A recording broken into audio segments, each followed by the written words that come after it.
नमस्कार, दिन भर की बड़ी खबरों में आपका स्वागत है। मैं हूं परवीन। आज इस बुलेटिन में बात होगी सरकार बनाने की तैयारी में जुटी कांग्रेस की, पीएम मोदी पर राहुल गांधी के तंज की, तेलंगाना में कांग्रेस की तैयारियों से बैकफुट पर आए केसीआर की, राष्ट्रगान के अपमान पर विपक्ष के निशाने पर आए बीजेपी विधायकों की। इसके साथ ही देखेंगे कि जाने माने कार्टूनिस्ट इरफान की किस खबर पर पड़ी तिरछी नजर, और बुलेटिन के आखिर में बात लोगों को लगे महंगाई के झटके की। इसके अलावा और भी कई बड़ी खबरों से आपको करवाएंगे रूबरू, लेकिन तमाम बड़ी खबरों से पहले एक नजर सुर्खियों पर। कांग्रेस ने सोशल मीडिया एक्स पर फिर बेरोजगारी के लिए बीजेपी को घेरा। कहा, बीजेपी सरकार में युवा बेहाल, मांगी नौकरियां, मिली लाठियां। मध्य प्रदेश विधानसभा चुनाव को लेकर कांग्रेस के वरिष्ठ नेता सज्जन वर्मा का बीजेपी पर गंभीर आरोप। कहा, भाजपा के अब तक 2 ट्रक भरकर नोट आ चुके हैं। राज्यपाल राज्य सरकार के बीच मतभेद को लेकर सुप्रीम कोर्ट का बड़ा बयान। कहा, तमिलनाडु गवर्नर सीएम के साथ बैठकर बिलों की मंजूरी में देरी का मामला सुलझाएं। बढ़त के साथ बंद हुआ शेयर बाजार। सेंसेक्स 492 अंकों की तेजी के साथ 67,481 के स्तर पर हुआ बंद। निफ्टी 134 अंकों की तेजी के साथ 20,267 के स्तर पर हुआ बंद।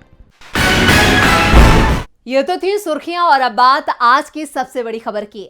5 राज्यों में विधानसभा चुनाव के लिए 3 दिसंबर को काउंटिंग होगी, लेकिन काउंटिंग से पहले आए एग्जिट पोल से कांग्रेस में खुशी की लहर देखी जा रही है, क्योंकि पार्टी 4 राज्यों में सरकार बनाती नजर आ रही है। वैसे राजस्थान और मध्य प्रदेश को लेकर कहा जा रहा है कि मामला फंस भी सकता है।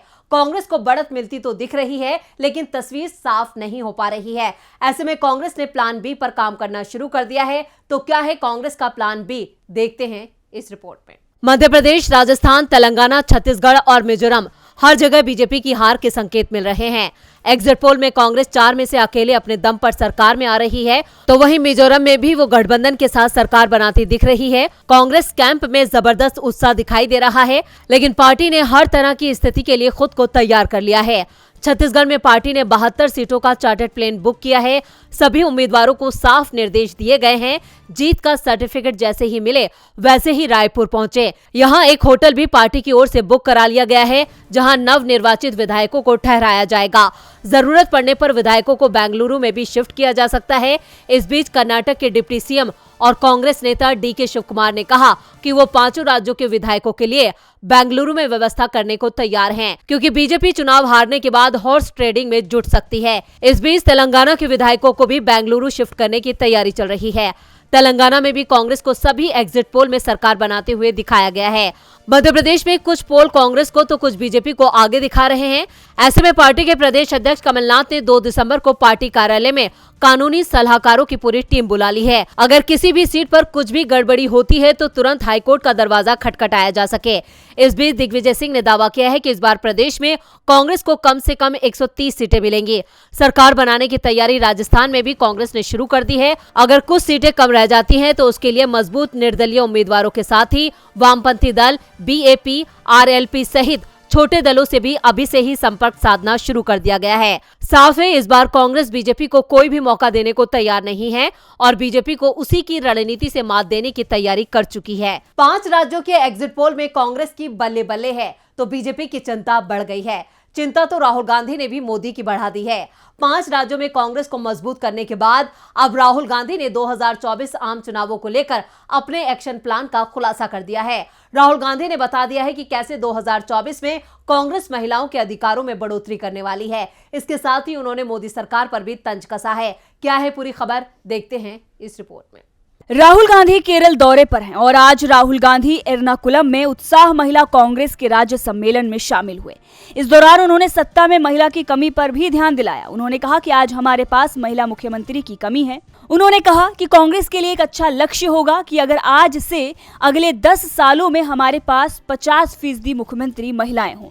हमारे पास बहुत कम महिला मुख्यमंत्री हैं, पर मुझे पता है कि कांग्रेस पार्टी में कई महिलाएं हैं जो एक अच्छी मुख्यमंत्री बन सकती हैं। वहीं राहुल गांधी ने पीएम मोदी का नाम लिए बिना उन पर जमकर कटाक्ष किया। राहुल गांधी ने कहा कि दिल्ली में नेतृत्व करने वाले नेता सभी लाउड स्पीकर और कैमरे को अपनी दिशा में मोड़ना पसंद करते हैं, लेकिन मैं माइक का मुंह जनता की ओर मोड़ना पसंद करता हूं। यह बयान राहुल ने प्रसिद्ध लेखक टी पद्मनाभन को कांग्रेस की तरफ से आयोजित प्रियदर्शनी साहित्य पुरस्कार में दिया।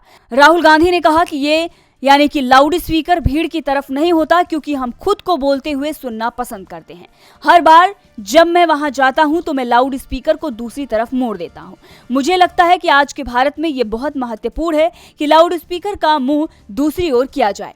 अगर आप दिल्ली में अपने नेतृत्व को देखें तो सभी लाउड स्पीकर और कैमरे उन्हीं की दिशा में लगे होते हैं। वायनाड से सांसद राहुल गांधी ने नेताओं से लेखकों की तरह बनने की आकांक्षा रखने का भी आग्रह किया, जो अपने मन में आने वाले हर सच को बोल देते हैं। हालांकि राहुल गांधी ने माना कि ये काम काफी मुश्किल है। राहुल गांधी ने अपने इन बयानों में पीएम मोदी से लेकर बीजेपी तक पर निशाना साधा। इसके साथ ही राहुल गांधी ने साल 2024 को लेकर ये संकेत भी दे दिए कि उनकी रणनीति में महिलाओं की बड़ी भूमिका होने वाली है। राहुल गांधी मोदी के लिए बड़ी चुनौती बन गए हैं। चुनौती तो रेवंत रेड्डी भी केसीआर के लिए बन गए हैं। 5 राज्यों में विधानसभा चुनाव की वोटिंग पूरी होते ही गुरुवार को एग्जिट पोल सबके सामने आ गए और इन एग्जिट पोल में तेलंगाना में कांग्रेस को स्पष्ट बहुमत मिलता दिख रहा है या फिर कांग्रेस को बहुमत के बेहद करीब दिखाया गया है। ऐसे में कांग्रेस के प्रदेश अध्यक्ष रेवंत रेड्डी से सवाल किया गया कि कांग्रेस की राज्य में सरकार बनेगी तो वो पहला काम क्या करेंगे। 3 दिसंबर को सुबह 8 बजे से तेलंगाना विधानसभा चुनाव की गिनती शुरू होगी और दोपहर 12 बजे के करीब सरकार किस दल की बनेगी इसकी तस्वीर भी साफ हो जाएगी। वैसे चुनाव नतीजों से पहले एग्जिट पोल ने राज्य में कांग्रेस की सरकार बनाने का दावा किया है। राज्य में कांग्रेस की ओर से सरकार बनाने की तैयारी भी शुरू हो गई है।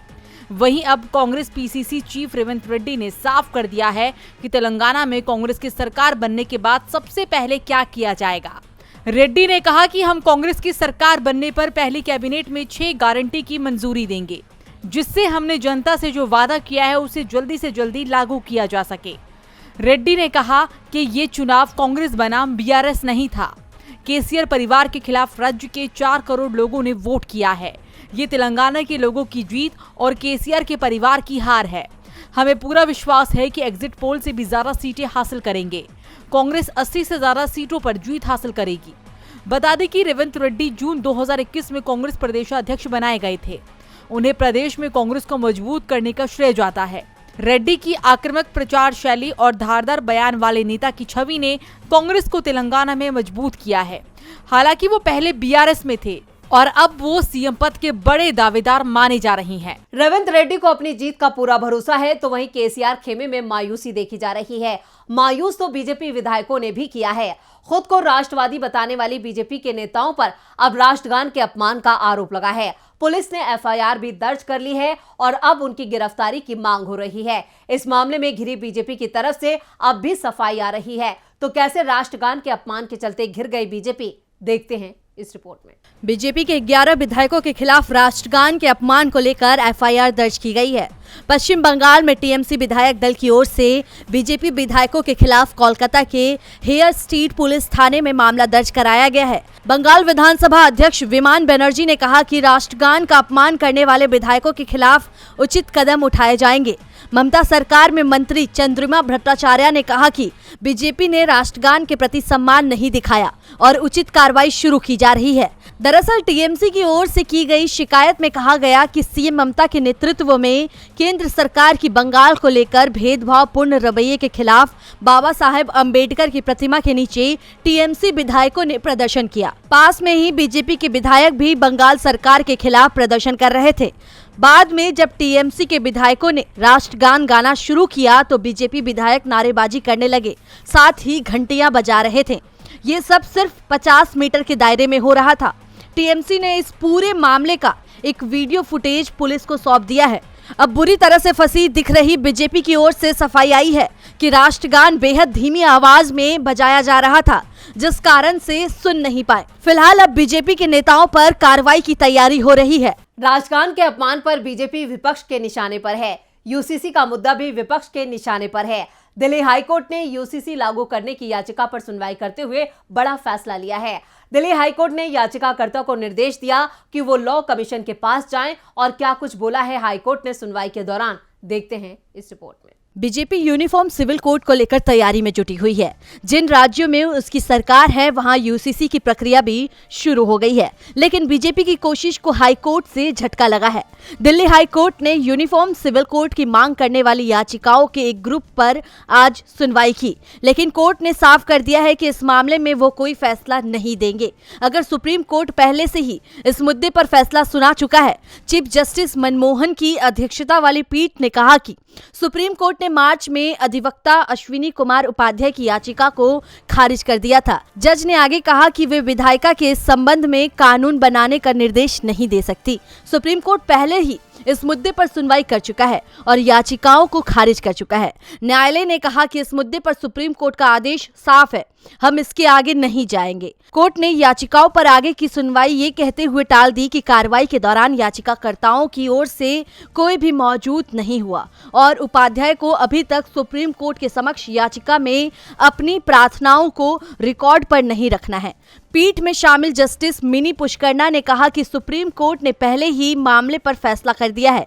अगर ये मामला सुप्रीम कोर्ट के दायरे में आता है तो हम कुछ नहीं कर सकते। सुनवाई के दौरान हाई कोर्ट को ये सूचित किया गया था कि मार्च में सुप्रीम कोर्ट ने अश्विनी उपाध्याय की सभी धर्मों में तलाक, बच्चा गोद लेने और वसीयत की एक समान व्यवस्था की मांग पर सुनवाई करने से इनकार कर दिया था। बीजेपी यूनिफॉर्म सिविल कोड को लेकर तैयारी में जुटी हुई है। जिन राज्यों में उसकी सरकार है वहां यूसीसी की प्रक्रिया भी शुरू हो गई है, लेकिन बीजेपी की कोशिश को हाई कोर्ट से झटका लगा है। दिल्ली हाई कोर्ट ने यूनिफॉर्म सिविल कोड की मांग करने वाली याचिकाओं के एक ग्रुप पर आज सुनवाई की, लेकिन कोर्ट ने साफ कर दिया है कि इस मामले में वो कोई फैसला नहीं देंगे अगर सुप्रीम कोर्ट पहले से ही इस मुद्दे पर फैसला सुना चुका है। चीफ जस्टिस मनमोहन की अध्यक्षता वाली पीठ ने कहा कि सुप्रीम कोर्ट ने मार्च में अधिवक्ता अश्विनी कुमार उपाध्याय की याचिका को खारिज कर दिया था। जज ने आगे कहा कि वे विधायिका के संबंध में कानून बनाने का निर्देश नहीं दे सकती। सुप्रीम कोर्ट पहले ही इस मुद्दे पर सुनवाई कर चुका है और याचिकाओं को खारिज कर चुका है। न्यायालय ने कहा कि इस मुद्दे पर सुप्रीम कोर्ट का आदेश साफ है, हम इसके आगे नहीं जाएंगे। कोर्ट ने याचिकाओं पर आगे की सुनवाई ये कहते हुए टाल दी कि कार्रवाई के दौरान याचिकाकर्ताओं की ओर से कोई भी मौजूद नहीं हुआ और उपाध्याय को अभी तक सुप्रीम कोर्ट के समक्ष याचिका में अपनी प्रार्थनाओं को रिकॉर्ड पर नहीं रखना है। पीठ में शामिल जस्टिस मिनी पुष्करना ने कहा कि सुप्रीम कोर्ट ने पहले ही मामले पर फैसला कर दिया है। अगर ये मामला सुप्रीम कोर्ट के दायरे में आता है तो हम कुछ नहीं कर सकते। सुनवाई के दौरान हाई कोर्ट को ये सूचित किया गया था कि मार्च में सुप्रीम कोर्ट ने अश्विनी उपाध्याय की सभी धर्मों में तलाक, बच्चा गोद लेने और वसीयत की एक समान व्यवस्था की मांग पर सुनवाई करने से इनकार कर दिया था। 2024 चुनाव में यूसीसी बड़ा मुद्दा बनने वाला है। इधर इंडिया बनाम भारत भी बड़ा मुद्दा है। मोदी सरकार इंडिया गठबंधन से डरी हुई है। जी हां, जब से विपक्ष ने मिलकर इंडिया गठबंधन बनाया है तब से इंडिया बनाम भारत की राजनीति तेज हो गई है। नाम बदलने के दौर में एनसीईआरटी का नाम भी आया था। वहीं अब एक और मामला सामने आया है जिसमें इंडिया बनाम भारत दिखाई दे रहा है। तो क्या है पूरी खबर, देखते हैं इस खास रिपोर्ट में। विपक्षी दलों ने जब से अपने गठबंधन का नाम इंडिया रखा है तभी से मोदी सरकार परेशानी में दिखाई दे रही है। हालात ये हो गए हैं कि बीजेपी और मोदी सरकार इंडिया नाम तक लेने को तैयार नहीं है। पहले पीएम मोदी ने इंडिया गठबंधन को घमंडिया कहा तो बाद में इंडी गठबंधन कहना शुरू कर दिया और ये बीजेपी के डर को दिखाता है, क्योंकि बीजेपी इंडिया पर जितना निशाना साधती है इंडिया गठबंधन उतना ही मजबूत होता जा रहा है। बीजेपी और मोदी सरकार के डर का अंदाजा इस बात से लगाया जा सकता है कि वो इंडिया की जगह अब भारत बोलने लगे हैं और सिर्फ बोल ही नहीं रहे हैं, जहां जहां भी इंडिया शब्द लिखा गया है उसे भी बदलकर भारत करने में जुटे हैं। यहां तक प्रेसिडेंट ऑफ इंडिया की जगह अब सरकार प्रेसिडेंट ऑफ भारत कहने लगी है। हर जगह इंडिया को बदलकर भारत किया जा रहा है और अब इसी कड़ी में नेशनल मेडिकल कमीशन के लोगो और इंडिया की जगह भारत कर दिया गया है। एनएमसी ने अपने लोगो में इंडिया की जगह भारत और भगवान धन्वंतरी की रंगीन तस्वीर जोड़ दी है, जिसे विपक्ष लगातार मोदी सरकार का डर बता रहा है। तो वही एनएमसी के अधिकारियों का कहना है कि इंडिया का नाम बदलकर भारत इसलिए किया गया है क्योंकि देश ने ऐसा किया है, इसके पीछे कोई और वजह नहीं है। आईएमए केरल के अध्यक्ष डॉक्टर नुहू ने एनएमसी के लोगों पर कहा कि चिकित्सा के क्षेत्र में जातिगत और धार्मिक विचार स्वीकार नहीं है, क्योंकि ये पेशा धर्म और जाति से ऊपर है। अब देखना होगा कि इंडिया बनाम भारत के मामले में क्या होता है। इंडिया गठबंधन के बाद देखते हैं कि जाने माने कार्टूनिस्ट इरफान की किस खबर पर पड़ी तिरछी नजर।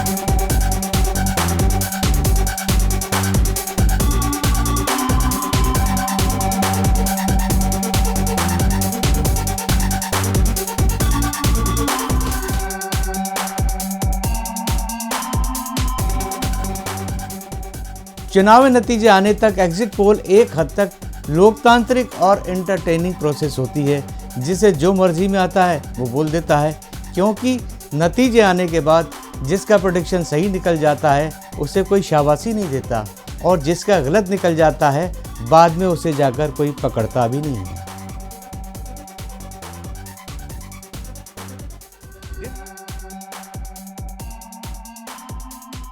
बहुत बहुत शुक्रिया इरफान जी। और बुलेटिन के आखिर में बात महंगाई की। महंगाई और बेरोजगारी देश में सबसे बड़े मुद्दे हैं। जहां आम जनता बढ़ती महंगाई से परेशान है, तो युवा बेरोजगारी की समस्या से जूझ रहे हैं। इस बीच आम लोगों को एक बार फिर महंगाई का जोरदार झटका लगा है। तो क्या है पूरी खबर, देखते हैं इस रिपोर्ट में। देश के 5 राज्यों में विधानसभा चुनाव खत्म होते ही लोगों को महंगाई का झटका लगा है। गैस सिलेंडर के दाम में 21 रुपए की बढ़ोतरी की गई है। बढ़ी हुई कीमतें 1 दिसंबर से लागू होंगी। ये बढ़ोतरी कमर्शियल सिलेंडर पर की गई है। नई कीमतें लागू होने के बाद अब दिल्ली में 19 किलो वाला गैस सिलेंडर बढ़कर 1,796 रुपए 50 पैसे हो गया है। इससे पिछले महीने एलपीजी गैस के दाम 1,775 रुपए 50 पैसे प्रति सिलेंडर था। आम रसोई गैस सिलेंडर के दाम में ना तो राहत मिली है और ना ही कोई बदलाव किया गया है। सब्सिडी वाले 14.2 किलोग्राम वाले घरेलू गैस के दाम में कोई बढ़ोतरी नहीं हुई है। तो वहीं इसी बीच इस बढ़ोतरी के बाद कांग्रेस ने एक बार फिर से सोशल मीडिया एक्स पर बीजेपी पर जोरदार हमला बोला। कांग्रेस ने ट्वीट कर लिखा, चुनाव खत्म होते ही जनता पर महंगाई मैन का चाबुक चलने लगा है। 19 किलो वाला कमर्शियल गैस सिलेंडर महंगा किया गया। आपको याद दिला दें कि पिछले महीने की पहली तारीख यानी कि 1 नवंबर को भी एलपीजी सिलेंडर के दाम में 100 रुपए से ज्यादा का इजाफा किया गया था। ये बढ़ोतरी कमर्शियल गैस सिलेंडर की कीमतों पर ही की गई थी। तो वहीं 1 अक्टूबर को एलपीजी 1,731 रुपए 50 पैसे थी, जबकि 1 नवंबर को इसके रेट 101 रुपए 50 पैसे महंगे हुए थे। तो आज इस बुलेटिन में इतना ही। देखते रहिए डीबी लाइव। नमस्कार।